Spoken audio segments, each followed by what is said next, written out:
Hello art beaters, Becky here, and I have got a brand new video for you today. I'm going to be showing you how to do tubular herringbone. This is a great bead weaving stitch to make a beaded rope. Now this is a variation on the flat herringbone stitch, which we talked about last week. So if you haven't watched that video, please make sure to do so. It's a great technique. But this week we're going to be doing tubular herringbone, and I'm going to be using seed beads and some of our prestige crystal to show you how you can kind of dress up this really easy basic stitch with some beautiful crystal beads. So let's dive in and take a look at how to do tubular herringbone. So I wanted to show you how to do tubular herringbone stitch, which is the rope version of herringbone. So this is what I was working on last week, and I got a little bit further this week. So this is flat herringbone with Miyuki half tila beads in the center. So if you want to see how to do that, that's on our YouTube channel now, Art Beads videos, and it's also in the previous Facebook Live video I did last week. So check out that video if you need more help with flat herringbone stitch. But this week we're going to do some tubular herringbone stitch, which comes out looking like this pretty rope. So super great. It's a lot like flat herringbone in the way the stitch works, but with just a little bit of a tweak to make it tubular. And I did want to mention that we do have a great PDF diagram for how to do this stitch on our website. I've got it linked in the video description. And we've also got a wonderful video from Leslie Rogalski as well. It's one of our more popular videos. So definitely check out that video if you need more help with tubular herringbone. And of course, we've got great design studio inspiration on our website as well. So what you need for tubular herringbone, I grabbed a bunch of random prestige crystal beads and some seed beads. The beauty of this stitch is you can use all kinds of different beads to make different effects. So this is just straight seed beads, and that's a really nice sleek look. And again, you can play with colors in that too. But I wanted to add in some crystal because that is a really cool look when you start to add the crystal into your tubular herringbone. That's really fun.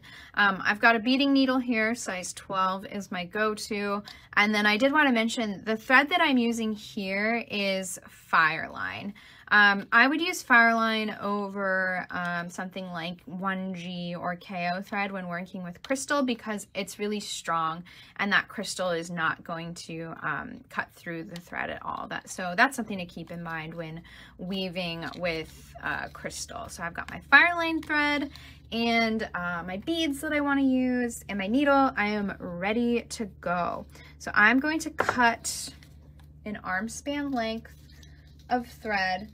And your thread doesn't have to be like super long. It doesn't have to be like the length you need for your entire project because you can always add more in. But you do like to have a nice amount to start with. Oh, Barbara, I just learned 2 and 3 bead tubular herringbone. Fast and easy. Ooh, that sounds interesting. That might be a nice one to cover after we master this basic herringbone, right? Let me see if I can thread my needle here. That's always the hardest part for me. All right, I got it. Okay, so you've got your thread with your needle on it. So what you're going to do is create a ladder stitch with the beads in your first row. Now I want to use all the same type of beads in my first row. And I think I'm going to start with seed beads. And I'm going to start with this fun periwinkle color because Very Peri is the Pantone color of the year for 2022. So I thought I'd add some of that color in. I've got links to all these beads in the video description, by the way, if you really love this color palette. I've got shopping links for you. So I'm going to start with 2 beads to start off my ladder stitch. And this is very similar to how you start your flat herringbone stitch. So I've got a tail about that long, Keep your tail at least, you know, 6 to 8 inches so you can go back and weave it in to the rest of your work when you're done. And then I went back up through that first bead that I added to start the ladder stitch. And when you pull on that loop that you make, it kind of joins the 2 beads together side by side. So once you've got that, you come back down through that second bead to get ready to add your next bead in the ladder stitch. So again, I'm using all the same beads for this first row. I'm going to pick up another one, go down through that second bead, and pull. And they're starting to line up. And I'm going to use 6 beads in my first row. And I think it's important, I think you have to have an even number of beads for tubular herringbone, because the way the beads are added, they're added in pairs. So correct me if I'm wrong, but that's the way I've always done it. Okay, so I've added my next bead in the ladder stitch. I'm gonna come up through that last bead added. Got that added and lined up, coming back down through it to get ready to add the next bead. So we just need to add 2 more for a total of 6 in the base row of our tubular herringbone. Coming back up through. All right, I'm adding my last bead, so coming up through that previous bead added. Oh, whoops, and there we go. All right, so come down through that last bead added. Now this is where we differ from the flat herringbone stitch. To make it tubular, we're going to attach this last bead to the first bead in kind of the same way that we've been adding beads to our ladder stitch. So my thread is coming up out of that last bead. I'm going to go down through the first bead in my little ladder stitch here. And see, it kind of makes a little ring. And then I'm gonna come back up through that last bead. So that's made a little ring to start our tubular herringbone. See that? So now we're ready to add the next row. And this is where the tubular herringbone technique kind of starts. So I'm gonna make the next row this pretty soft pink color seed bead. Again, I'm gonna use, every row is gonna be a different bead. So I'm just kind of winging my bead pattern here. If you're following a pattern, they're gonna tell you what beads to use, but you could totally just make it up and see what happens. Sometimes that's kind of fun with something like tubular herringbone. Hi Kimberly, so glad to see you. We are just getting into how to do tubular herringbone with Prestige crystals, our private label of Austrian crystals. They're so pretty, so I'm just showing you how to do that right now. So I've got 2 seed beads on my needle, and I'm coming up out of this seed bead. I want to go down through the next seed bead over and pull. And again, this is kind of the hallmark of the herringbone stitch. You can kind of see as you pull those beads down, those 2 beads kind of point inward to each other. So once you've got those in place, you're going to come up through the next seed bead over in the ring. Oops, bumped my camera, sorry about that. Okay, and then you just kind of repeat that. So we're gonna pick up 2 seed beads in that lovely, almost like a pearlescent pink color. We're coming out of this bead, so we're gonna go down through the next bead over.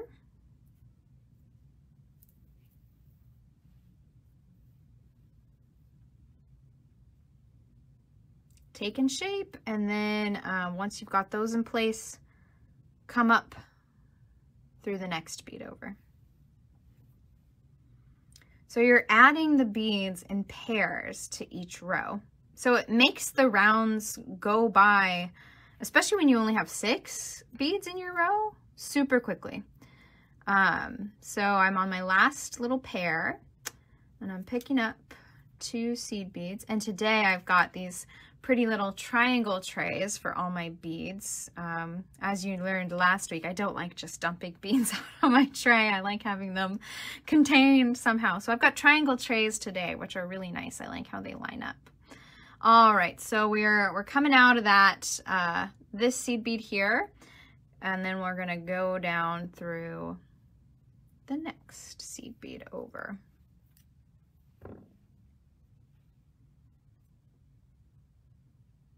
All right, and so now we've got to step up the stitch. So what you're going to do that is come up through, I'm trying to get my tail out of the way here. Come up through that next seed bead over on the base row and go up through that first seed bead you added to the current row. So you're going up through 2 of the seed beads, and that's to step up to the next row. And your first couple rows, they might not look so tubular at first. They might kind of splay out, but don't worry about that, because as you add more rows, it kind of zips up the last row. So we don't have a lot to zip up here with these 2 rows, but keep going, because when you keep going, that's what is going to make your tube take shape. So I'm going to go back to this periwinkle color for this 3rd row, and then we'll get into adding some crystals, because I think that'll be fun. So I've got 2 periwinkle seed beads, and now you're just going to go down through that first pink seed bead, the next pink seed bead over. So don't go down all the way down through the base row. You just have to go through that 2nd row, and then come up through the next bead over in the 2nd row. And you can see that my little tube here is not keeping shape. It's a little fussy, but once I keep going, that tube will start to take shape. And you can like roll up a sticky note and put it through the center of your rope, so it makes it easier to kind of see where this shape is headed. If that's helpful to you, you can totally do that.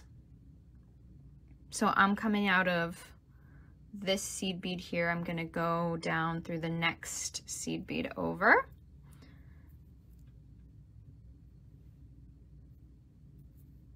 And then I'm going to go up through the next seed bead over after that.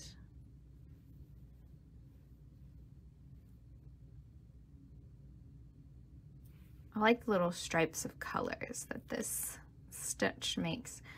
And you could totally switch that up too. You could make a certain pattern in your first row and then continue that color pattern in all of your rows, and that would make a more vertical stripe in your colors. So I've got 2 seed beads. I'm coming out of that first seed bead in the pair, and I'm going to go down through that 2nd seed bead in the pair in row 2.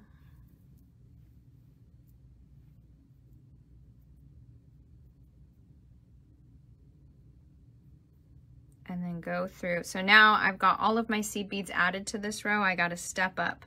So not only am I coming up through that next seed bead over in row 2, I'm also stepping up through that bead in row 3. There we go. So my tube is getting a little more of its shape. It's still a little wonky, but like I said, the more we create, the more that tube is going to zip up. And now I'm going to add, I think I'm going to add this really pretty fuchsia prestige crystal color for my next row. So you pick up 2, and then you go, so I'm coming out of this seed bead. We're going to go through the next seed bead over in the row. And I got to turn my work around because I'm kind of working backwards here. There we go. Ooh, so pretty with that crystal. Oh, that's a great idea, Beverly. I bet you could recreate the doctor's scarf from Doctor Who with all the stripes. Love that idea. A little beaded Doctor Who scarf. Great idea. Love that, Beverly. Coming up through the next bead over for the next pair of beads in the herringbone stitch. And I'm gonna, oh, my thread got caught here. There we go.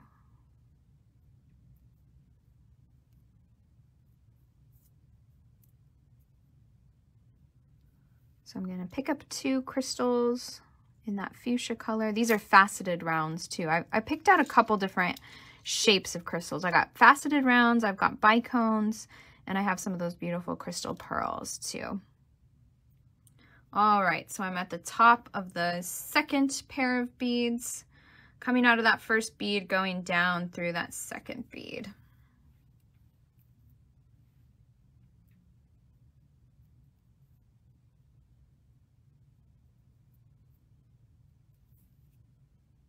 Coming up through that first bead in the next pair of beads. What size of crystals? These fuchsia ones are 3mm. I've got 4mm Pacific Opal Shimmer faceted rounds, 4mm pearls, and 4mm bicones. Again, if you play with the size, that's gonna change how this will look. Bigger beads are gonna stick out, stand out a little more. So that's always fun to experiment with too. Coming down through that second bead in the pair, and then we're stepping up the row here. So I'm coming up through that periwinkle bead and the fuchsia bead. Yay! Oh, this is so cute. I really like the feel of tubular herringbone too. It feels good because of how the stitch is done and how the beads lay together. It's a nice kind of looser tension, I think. So it's really nice. Okay, now I think I'm gonna add, yeah, I'm gonna add this Pacific Opal shimmer color here. So I've got 2 of those. I'm going to come down through that second fuchsia bead. And I like to give my little beads a pat on the head to get them straight. So you can see here, these beads are bigger. So to get them to lay right is a little trickier. So you want to kind of just pat them into place as you pull on your thread. So I've got them into place, and then I'm coming up through the next bead over, and that'll really get them squared away. So you can see those bigger beads, it's a little bit of a different look. These are really fun colors though, super playful. All right, I've got my next 2.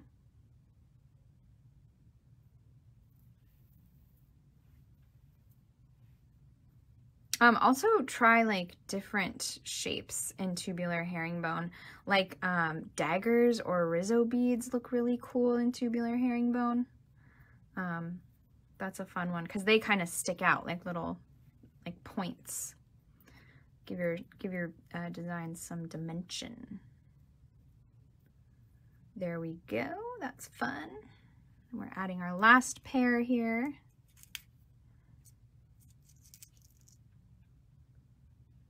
Super cute. Yeah, these colors are fun. And again, tubular herringbone is something I haven't done in a really long time, but it is an easy stitch to pick up for sure. I kind of just practiced it once before going live, and I was like, oh, I've got this. I can do this. I'm afraid I would be smacking those beads in their little head to make them behave. No, no, we don't smack beads here. Just a little pat. A little pat is all you need. Maybe a little tug.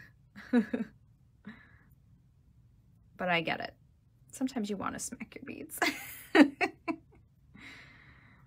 All right, so we've got that row added, and then I'm going to add these crystal pearls here to this next row. See how that works. And then I think I'll do the bicones, like as a center point of my little color pattern here, and then reverse the pattern. What do you guys think? We'll see how it goes. Little pat, no smacking. And then I'm gonna come up through the next crystal over.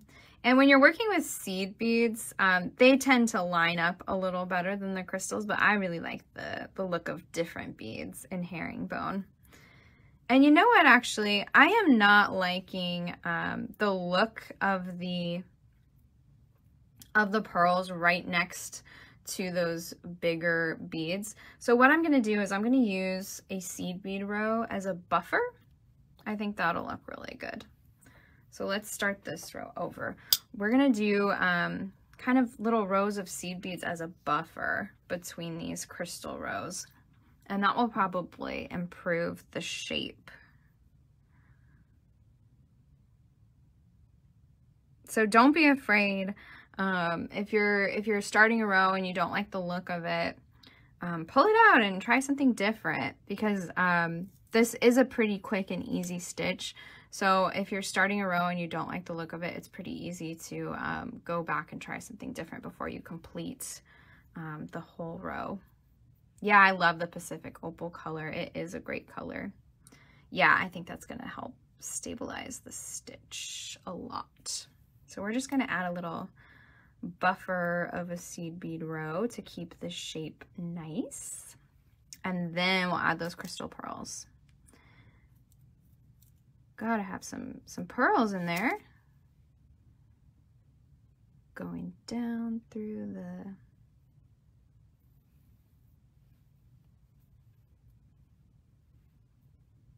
so you can see the seed beads want to line up a little bit better, but you got to go for the crystals sometimes. So that's why I like combining crystals with seed beads, because the seed beads kind of help out the crystals.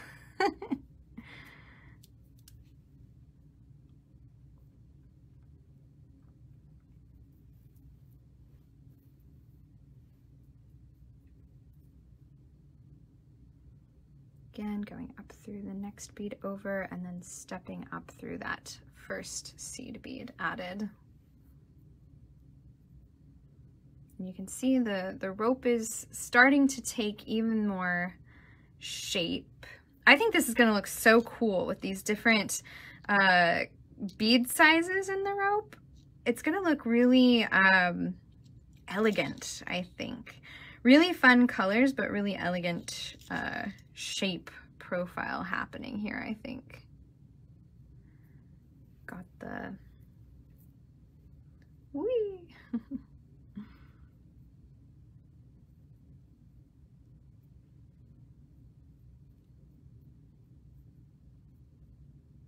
They take just a little more coaxing, I think, the bigger beads.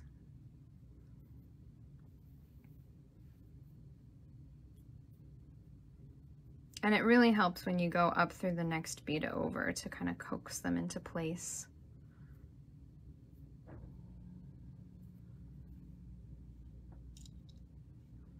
Picking up the next two pearls.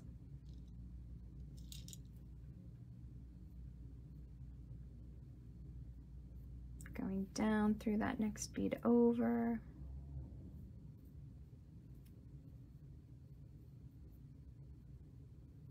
There, those ones lined up nicely.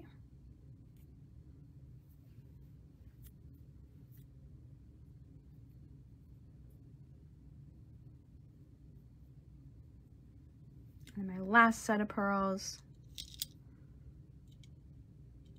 And I think the bicone shapes, I think, are going to be really great in this stitch. Just because of the angular nature of the bicone shape, I think is really good for this stitch, since those beads start to kind of angle in the herringbone stitch. I think those will work really nicely in this stitch.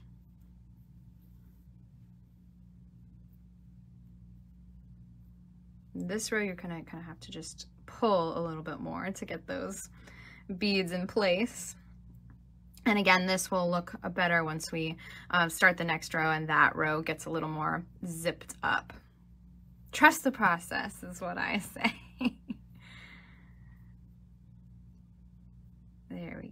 right. I'm gonna add another buffer row of seed beads.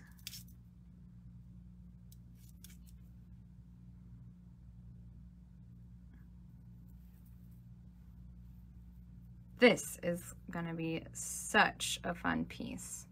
I wondered if I should do it as a necklace or a bracelet. I think it'd be a really fun kind of lariat necklace piece.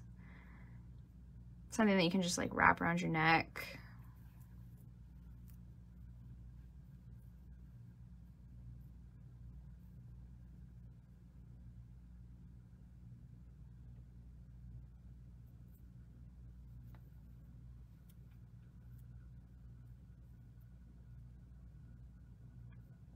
Super fun.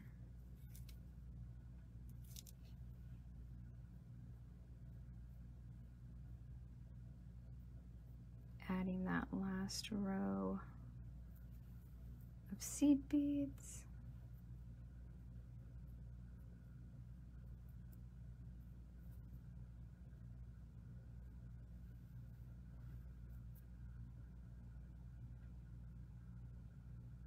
Woohoo, that's fun.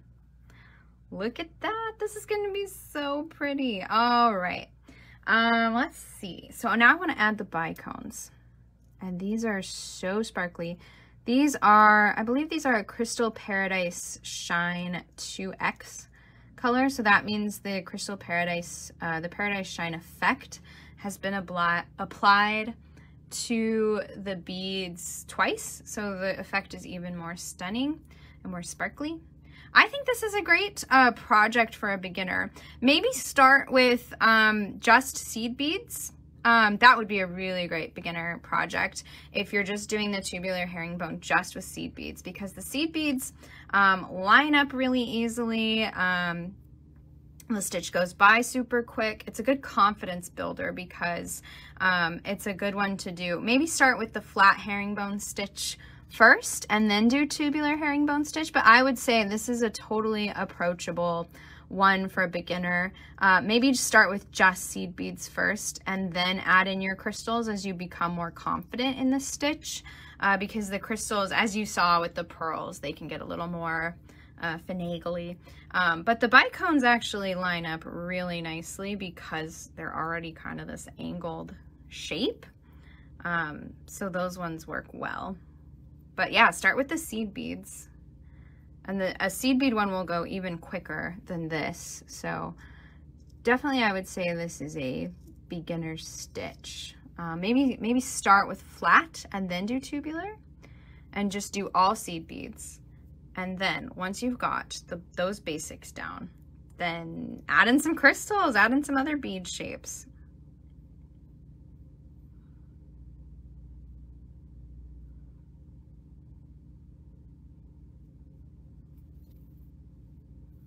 I like the, ooh, that's fun. Look at this, it's gonna be so cool. So now, I like the idea of these like super sparkly beads as the center of my little color pattern. So I'm gonna reverse the pattern that I've done here. What I was gonna say, I like the saying from the movie Ratatouille, anyone can cook. And I think that's true for beading too. Anyone can bead. So don't be afraid to jump in with a beginner project or whatever. Going up through that next set of beads.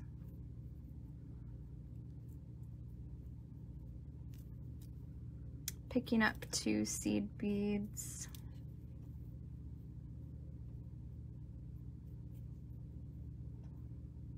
Going down through the next bicone over. Oops, and my thread got caught on something. There we go. Caught on itself, I think. That happens. Oh, Seedy, I'm always learning from you. Yay, that's the goal. That's good. And yes, if you guys have any questions or suggestions on what you want to see next, please let me know. That's so helpful so that I know what you guys want to see, what you guys need more info on. Just let me know. That's always super helpful. Get those beads in place, and then we're ready to step up the row. So going down up through that bicone. I can get my needle in there, and then stepping up through that next bead in the row. Oh yeah, this is such a fun tube. I'm loving it. How cute is that? All right, and then we're gonna add another purl row.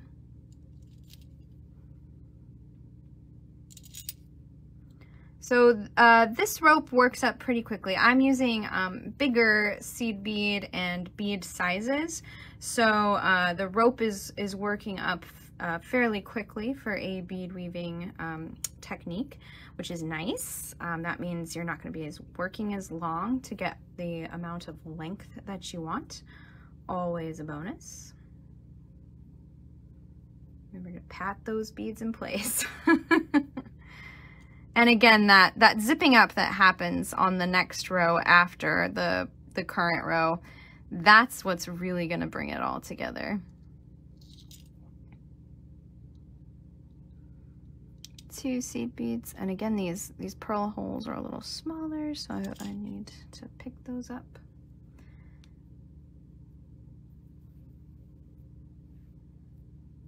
I think the pearls give me the most trouble in lining up in the row. They look the most wonky as you're working, but then once you get them zipped up, they look perfect. They act like they were perfect the whole time. What are you talking about? I'm a pearl. Of course I'm perfect. All right. And then we're going to step up the row by bringing our seed bead up through the next seed bead over, and then up through the purl. Oh yeah, I can talk about how to add more thread if needed. That's a great point. No, I haven't brought that up. So let's say you were running out of thread at this point and you knew you were going to need more. What you would have to do is weave your working thread back into your piece. So all you have to do is weave this thread back into all of these beads, kind of following the thread paths that are already there. So just kind of looping that thread back around through the thread paths you've created. You can knot between beads here and there if you want, and then weave some more, and that'll really secure your thread within the weave. Once you've got your thread woven around, looped around, maybe even knotted in some places, you're going to trim. And then what you're going to do is you're going to have to add in a new thread in the same manner. So what we do is you would cut a new length of working thread and then weave it into your thread, loop it around following the thread path, maybe knot it in a couple places between beads, weave some more, and then you would have to weave it back into this position to start or continue your rows. So it's pretty simple. I can link you to our bead weaving tips page that tells you how to start and end threads within stitches like this.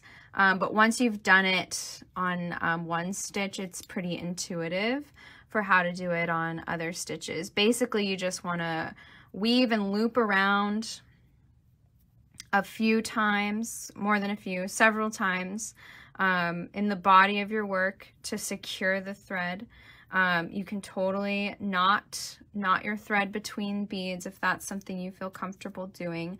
I've done it before, especially in stitches like brick stitch, where I don't even knot it. I just loop it around within the thread path a bunch, because that thread is going to catch the other threads that are already there, and that's going to secure your thread in place. So the more you weave and loop around within the thread path, the more you're catching those threads that are already in place. And that's what's securing your thread.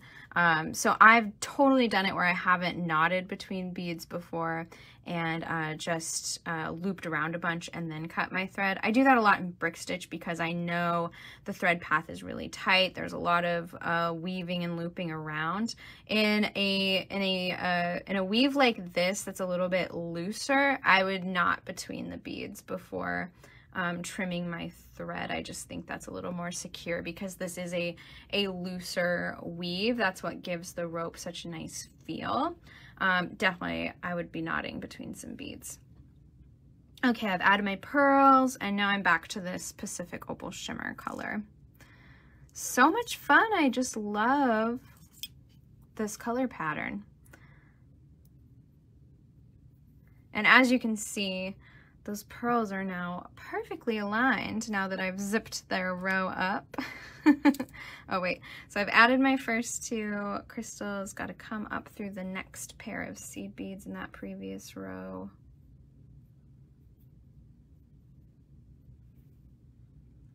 So I hope that helps answer your question for how to start and add new threads. Again, our bead weaving tips page for starting, ending, and adding thread has a lot of great info and some really nice diagrams as well for how to do all of that in a variety of stitches.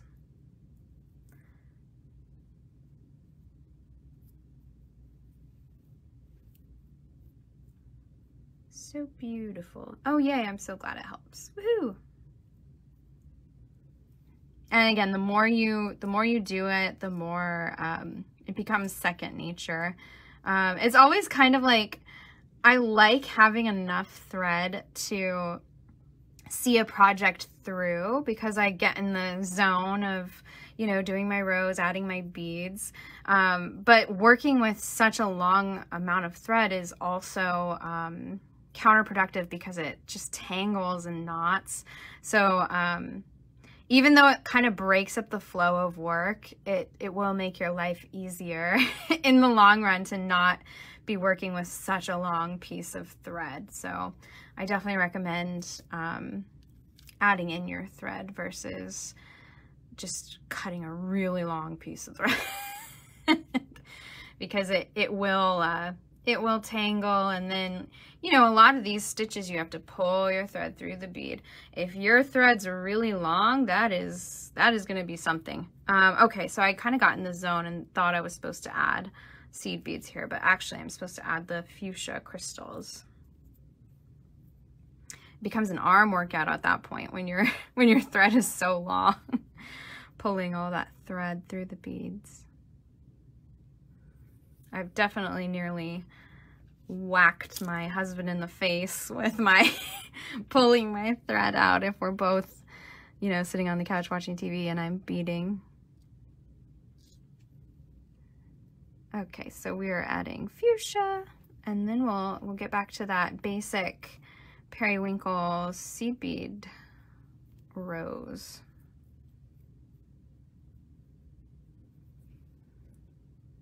This is a great stitch, tubular herringbone, for doing in front of the TV, especially when my color pattern and my rows are pretty basic. It's just like all the same beads in each row, and my color pattern is kind of a repeating one. So this is a great one to do while you're watching TV or whatnot. Super fun. I love that pop of fuchsia in there, so good.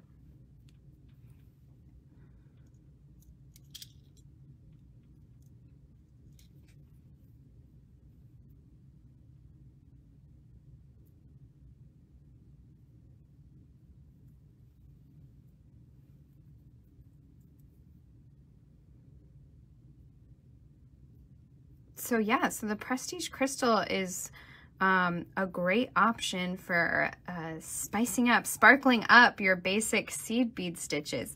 You could add them to flat herringbone too. That would be really pretty. Try them in your brick stitch beads or your brick stitch pieces. That would look good.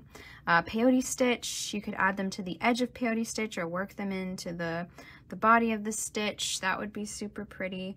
There's all kinds of ways that crystal can really dress up your bead weaving patterns. So I'm back to my basic seed bead rows here. We're going to see how this turned out, this little pattern here. Super fun. With all these crystals, who can resist? How did you plan your colors? Great question. I knew I wanted to work with prestige crystals. And a lot of the times, I'm working with what I have on hand. Lucky for me, our craft room here has a lot of colors to choose from. Not everything on the website, but a lot.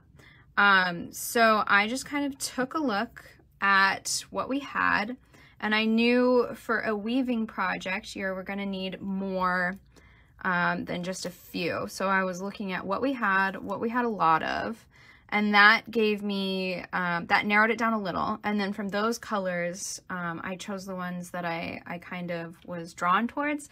I'm a lot about, you know, like vibes, like what vibes am I getting from the colors that I've got? I was really drawn to these really sparkly ones, and I really liked this fuchsia. And I wasn't sure if those would work together, but I pulled them, and then I was like, well, I want some seed beads in there. I knew that the periwinkle would be a good one since that is a trending color. It's the color of the year. I thought that would be good, and it does look really good with this fuchsia. Pulled in that Pacific opal, and I think that really bridges the gap here. I think that brings them together. And then I also think that white, that pearl, that crystal white pearl, keeps it fresh too. There's a lot of really fun, interesting colors here. That white and then this soft pink really helps soften it, bridge the gaps. So fun. So I know that like everybody probably has a different method for choosing colors. Another great thing I like to do is Pinterest has a lot of great color palettes that you can browse and just get inspired by. We have a whole color palettes board on our artbeads.com Pinterest page. So that might be a good place to start if you're looking for color inspiration as well. So all kinds of different ways you can choose colors. Sometimes I know I have specific beads that I want to use. Sometimes I'm just like, what am I feeling today? So I really like the colors that I picked out here. I was a little unsure of these Crystal Paradise Shine ones because they're a bit darker, but they do have, like, you can see in the coating that they kind of have all of these colors that I'm working with here today. So they kind of actually bring everything together in a really fun way. So that's Tubular Herringbone with some beautiful prestige crystals thrown in. I love how these pearls and these bigger rounds just really kind of add more texture to the tube. I'm definitely probably going to make this longer, but another good idea, the tube is hollow once you're done. So you could totally slide this onto like a leather cord. Boom, you've got a simple beaded bead done. Or like make a little bracelet, keep it a pendant. You could put it maybe like on a bead-along instant pendant. That would be fun, like a little just beaded focal. Of course, I love making anything into earrings. This might be a fun, like, add seed bead fringe as a tassel and then make it earrings. That'd be kind of cool. So all kinds of things to do with your tubular herringbone pieces. Make it longer, turn it into a bracelet like this, make it even longer, turn it into a necklace, or finish it up in just small sections and then turn it into some kind of fun little beaded bead focal. So super fun tubular herringbone technique. I hope that was inspiring. I hope that was helpful. Hopefully it encourages you to try some of these beautiful prestige crystal colors within your seed bead stitches and your stringing and any kind of other project, because they really do work in a lot of different jewelry pieces, crafts, and we have so many beautiful colors, styles available. So hopefully that was helpful to you in learning tubular herringbone. Thank you guys so much. I hope you enjoyed this video, and I hope you learned a little bit more about how to do tubular herringbone. It's a great stitch, really fun to make seed bead ropes with, and even to make little beaded beads and focals for your jewelry designs. Please leave a like and a comment if you enjoyed this video. We always love seeing what you have to say. So let me know if you're going to try this stitch, if you have any questions, maybe what you would like to see next. Love, love, love hearing from you. And as always, make sure to subscribe to our channel so you can see even more videos like this one and be the first to know when they're out. Thanks so much again, and I'll see you next time.